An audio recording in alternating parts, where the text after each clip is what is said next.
The night I drove back to Clarksburg, West Virginia, I kept the radio off the entire 4 hours.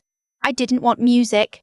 I didn't want talk shows or true crime podcasts or anything that would fill the silence with someone else's noise. I needed to think. Or maybe I needed to stop thinking. I'm still not sure which. I'd made this drive exactly once before, 32 years ago, in the back of my father's Buick, watching the streetlights of our neighborhood disappear behind me while my mother stared straight ahead and said nothing. I was 7 years old. I didn't understand what was happening. I just knew that my suitcase was in the trunk and my bedroom was not. Now I was 39, and I was going back. My husband had asked me 3 times if I was sure. The third time, I just looked at him over my coffee mug, and he'd nodded and let it go. That's one of the reasons I love him. He knows when a question has already been answered. I parked on the street instead of the driveway. Old habit, maybe.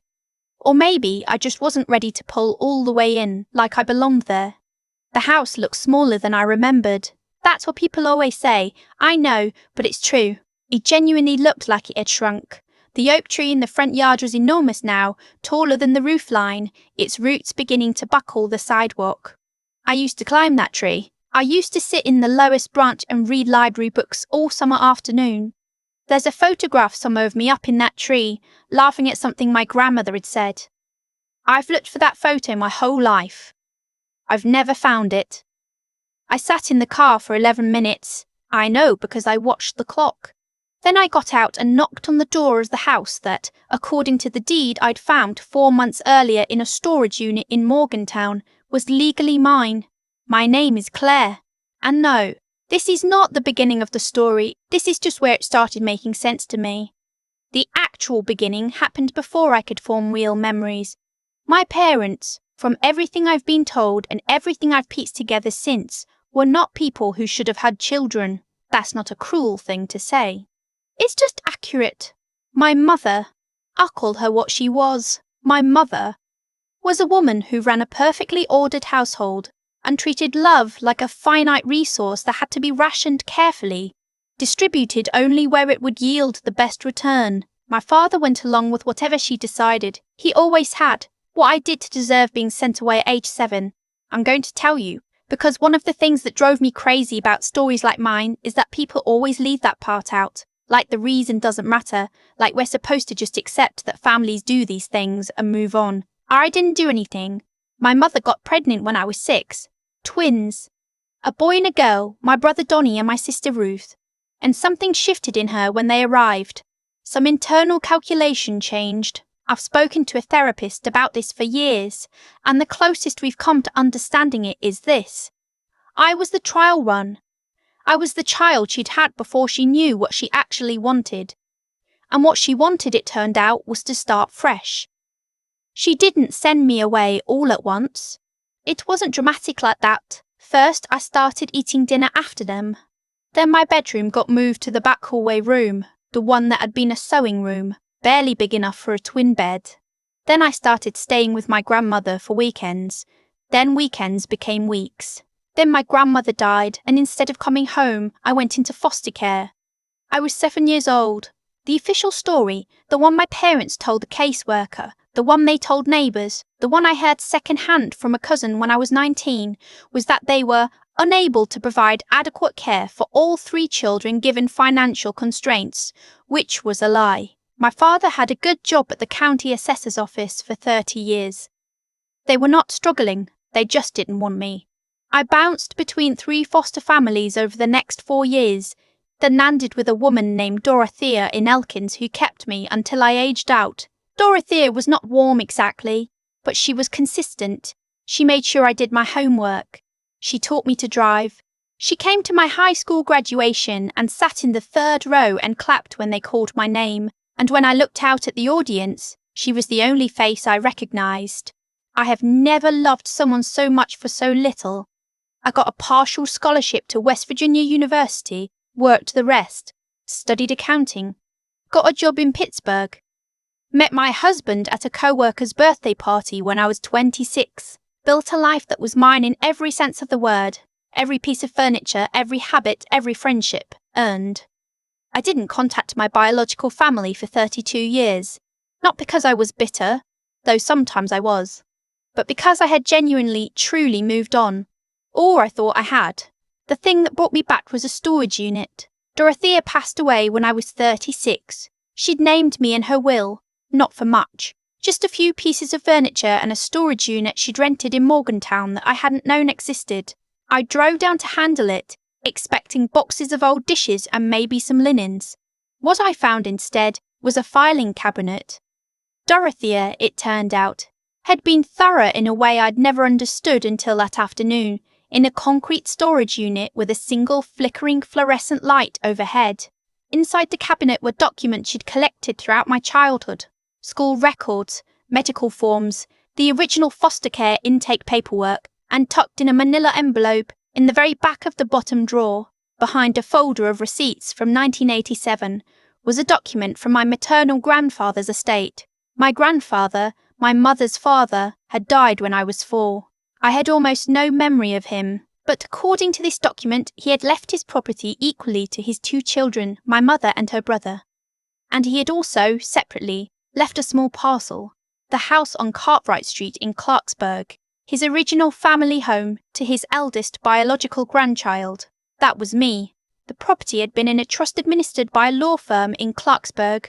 The firm had tried to locate me, according to letters in the file, but had corresponded with my parents, who had apparently indicated I was unavailable and out of contact. The trust had been in limbo for 32 years, the property sitting there, technically mine, while my parents had been using it, living in it, as far as I knew, for decades. I sat on the concrete floor of that storage unit for a long time. Then I called a real estate attorney. The legal process took 8 months. I won't walk you through every detail because some of it is still complicated and some of it is genuinely boring. But the short version is, the property was mine, had always been mine, and my parents had been living in it rent-free on the basis of no legal right whatsoever. The trust had technically lapsed due to a provision that should have released the property to me at age 21, which meant I'd been the outright owner for 18 years without knowing it. My attorney was calm about it in the way that lawyers are calm when they know you're sitting on something significant. She told me my options.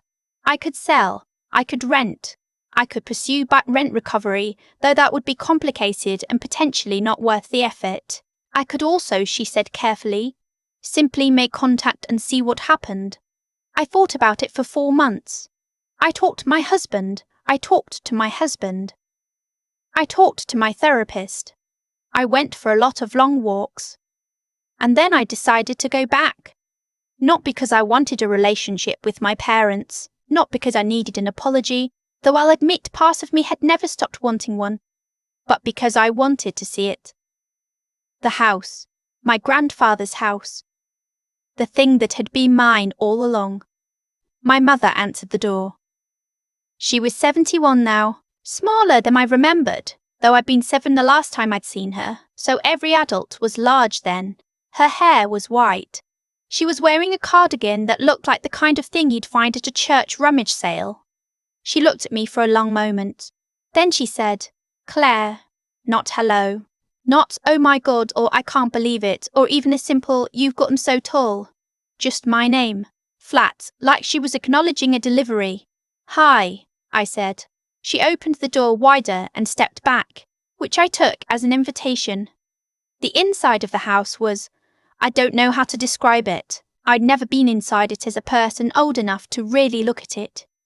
I'd apparently spent the first 4 years of my life here, visiting my grandfather, but I had no real memories of the rooms, so it hit me all at once. The low ceilings, the original wood floors that had been painted over at some point and were now peeling. The kitchen visible at the end of the hall, the smell of something like instant coffee and old newspapers. My father was in the living room in a recliner with the TV on. He muted it when I walked in and looked at me with an expression I couldn't read. Not quite surprise, not guilt, something more like assessment. "Sit down," my mother said, and I did. They didn't ask how I was. They didn't ask where I lived, or what I did, or whether I was married, or anything that a normal family would ask a child they hadn't seen in 3 decades. My mother poured 2 cups of coffee and set one in front of me and then sat across the table like we were about to discuss something administrative. "You got the paperwork," she said. She knew. Of course she knew. The attorney's office had sent formal notice. "I did," I said. She folded her hands on the table. "We'd like to stay in the house." That was it. No preamble. No explanation. No acknowledgement of the 32 years, or the foster care, or the storage unit, or the document that had been sitting in a filing cabinet for most of my life. Just, "We'd like to stay in the house." I looked at her hands on the table.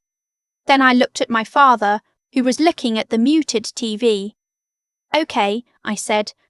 "Tell me more about that." My mother said they were on a fixed income. My father's pension wasn't large. The house was familiar and they'd maintained it, she said, which I found debatable given the state of the porch. She said my grandfather would have wanted family to have it, which struck me as an extraordinary thing to say to the person to whom he'd actually left it. She didn't ask me how I was. She didn't ask me anything about my life. At one point she referred to me coming back as turning up, as in, "Now that you've turned up." I drank my coffee. I listened to everything. Before I left, my mother said, and I want to be precise about this because the exact words matter, "We're not going to get into what happened when you were young. That's long past. We just appreciate knowing the house is settled." I nodded. I drove to my motel and sat on the edge of the bed and stared at the carpet. I called my husband. He answered on the first ring. "How was it?" he asked. "She called it long past," I said. 32 years, she called it long past, I said. 32 years. She called it long past. He was quiet for a moment. "Then, what do you want to do?" "I went back next day and the day after that. I want to explain why, because I know what it looks like from the outside. People ask, I've been asked why you would do that, why you would sit at that table and drink that coffee and listen to that woman, and the honest answer is that I needed to understand it.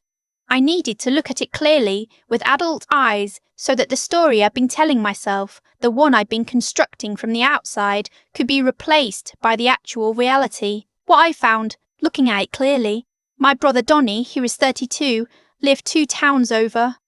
He came by once while I was there. He was polite to me in the careful way that people are polite to strangers at funerals. He did not seem surprised I existed. He did not seem particularly interested in knowing me. He had his own life, his own family, and I was a complication he hadn't asked for. My sister Ruth had moved to Nevada years ago. My mother mentioned this in passing. There was something in her voice when she said it, something that told me Ruth's departure had not been entirely amicable either, though I didn't press. My parents' house, my grandfather's house, my house, was well maintained in the structural sense, but frozen in time in a way that disturbed me. There were no photos of me anywhere, which I'd expected, but there were also almost no photos at all. The walls were bare except for a cross-stitch my mother had made years ago, and a landscape print above the fireplace that I suspected came from a hotel. It was a house that had been lived in but not loved. On the 3rd day, I went up to the small room at the top of the stairs. My mother said I could look around. The room had been a guest room for years, she said, but when I opened the closet, I found a cardboard box pushed to the back. Inside the box, a plastic bag with a child's shoe. One shoe, left foot, pink with a Velcro strap. A crayon drawing of a yellow house with a red door. A school photo of a little girl with 2 braids and a gap in her teeth. My school photo. My shoe. My drawing of a house with a red door. She'd kept them. Not displayed, not mentioned, not acknowledged, but kept. I stood in that closet for a long time holding that plastic bag. I didn't cry. I want to say I did something meaningful or dramatic, but I just stood there, and eventually I put the box back exactly as I'd found it, and I walked downstairs and told my mother I'd be in touch. Here's what I decided. I did not evict them. I want to be clear about that. Not because I couldn't have, but because I looked at those 2 people and I understood something that I hadn't expected to understand. They were already diminished. My mother at 71 was small and grey and managing a life that had contracted to the size of the house and those routines. whatever she'd been trying to protect when she made her choices. Whatever internal logic had led her to send a 7-year-old into foster care so she could start fresh, it hadn't given her what she'd been looking for. The house was quiet and the walls were bare, and her daughter in Nevada hadn't called in months. I am not saying I forgave her. Forgiveness is a complicated word, and I'm suspicious of people who deploy it too easily. I'm saying I looked at her and felt something I hadn't expected to feel, which was closer to pity than to anger. What I did instead was this. I had my attorney draw up a formal lease agreement. Market rate for Clarksburg, which is modest. A 2-year term with a renewal option. Every term spelled out maintenance responsibilities, notice requirements, all of it. My mother signed it at the kitchen table with a ballpoint pen, not looking at me. My father signed it without reading it. He'd stopped reading things years ago, I think. The first month's rent went into a savings account. Every month after that, the same. I had a plan for it that I'll get to. I also asked my mother, before I left, if I could take the cardboard box from the upstairs closet. She looked at me for a moment. "That's yours," she said, "just that." I took it home to Pittsburgh. The plastic bag with the shoe and the drawing and the photo is on a shelf in my office now. I look at it sometimes. I haven't figured out what it means yet, and I've decided it's okay not to know. It's been 2 years since that first drive back to Clarksburg. My parents pay rent on time every month. We communicate through the attorney's office mostly. Once, my mother sent a card for my birthday. I don't know how she found the date, though I suppose she always knew it. The card had a sunflower on it and said, "Thinking of you," and was signed with her first name, Harriet, which is not what you'd call warm, but is also not nothing. My brother Donnie sent me a friend request on Facebook, which I accepted. We have not spoken. I don't know if we ever will. That's okay too. My sister in Nevada, Ruth, called me 9 months ago. Out of nowhere, a Sunday afternoon. She'd gotten my number from Donnie. She was, she said, going through something with my parents as well. Something I won't get into because that's her story, not mine, but we talked for 2 hours. We've talked almost every week since. She has a daughter named Amelia who is 4 years old and sends me drawings sometimes. Emailed photos of crayon art that I print and tape to my refrigerator. I am an aunt. I had not expected that. The rent money.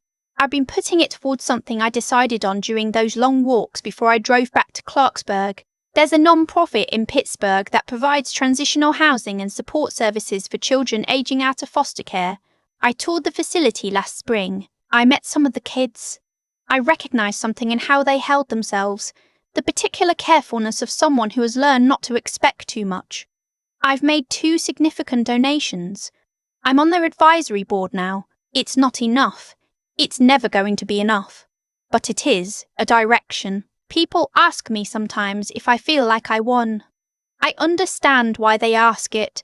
The story has a certain shape that implies a winner and a loser. The kid who got sent away and came back to hold the deed. But that's not how it feels. What it feels like is this. I spent 32 years becoming someone.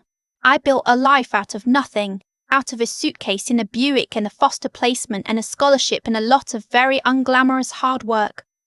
And then I found out that the beginning of my story, the part that had felt like pure loss, also contained something I hadn't known was there, not redemption. I'm careful about that word too, just a thing that was mine, a house that my grandfather had wanted me to have, a box in a closet with a pink shoe and a drawing and a photo of a little girl who didn't know yet what was coming. I drove back to Clarksburg because I needed to see it with my own eyes. Not to reclaim something. You can't reclaim childhood, and I'd stopped wanting to a long time ago. But to close the loop.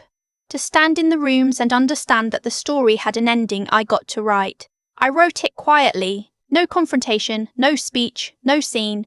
Just a lease agreement and a handshake and a drive home on the interstate with the radio off.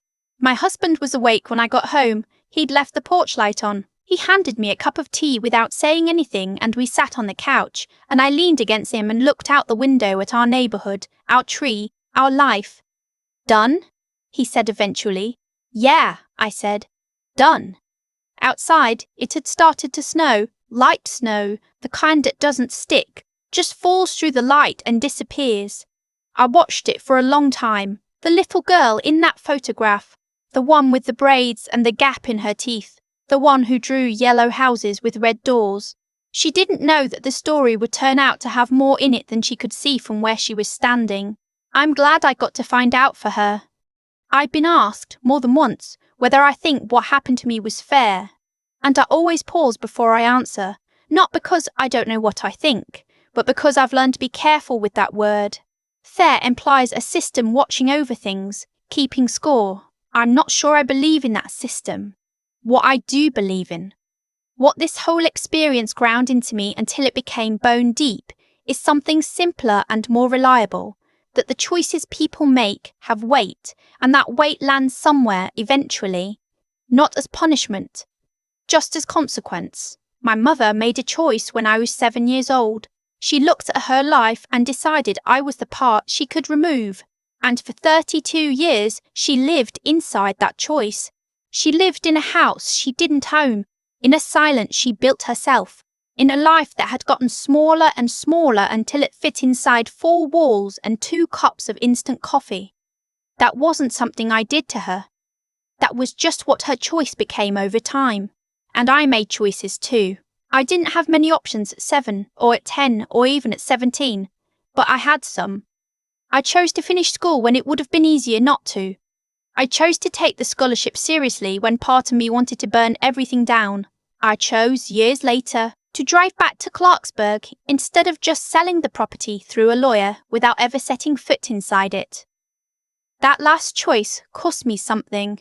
Sitting across that kitchen table from Harriet, listening to her talk about long past, that cost me something real, but it also gave me something I couldn't have gotten any other way, which was clarity. I saw the situation for exactly what it was. And once you see something clearly, you can decide what to do with it from a place of actual understanding, instead of 30 years of accumulated fantasy. That's what I keep coming back to when I think about what I tell someone in a version of my situation. Not forgive them. That's too easy to say and too hard to define. Not move on. That phrase has always annoyed me, like grief is a lane you can just change out of. But this, get clear, do the hard thing of actually looking at the people who hurt you and understanding what they are, not what you needed them to be.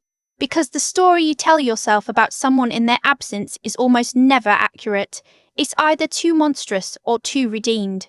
The truth is usually smaller and sadder than either version. Dorothea wasn't warm. She never told me she loved me. But she kept a filing cabinet. She held on to paperwork for 30 years because she understood, in some practical and unsentimental way, that a child deserves a record. That is its own kind of love, the kind that doesn't announce itself, the kind you only recognise later when you're sitting on a concrete floor holding a manila envelope and realising that someone was paying attention the whole time. I think about that a lot, about how intelligence without decency is just piviness, and decency without resilience gets worn down to nothing. But when you somehow manage to hold all 3 at once, when you stay honest about what's happening, when you refuse to become bitter about it, and when you just keep going anyway, that's when the years actually build into something. That's when you end up with the life you chose, instead of just the one that happened to you. Ruth called last Sunday. Amelia had drawn a picture of our family, her family, which now apparently includes me, and emailed it over. 4 stick figures. One of them had a briefcase, which Ruth said was supposed to be me, though I'm not sure how a 4-year-old knows what a briefcase is. I printed it out and taped it next to the pink shoe. I think that's enough.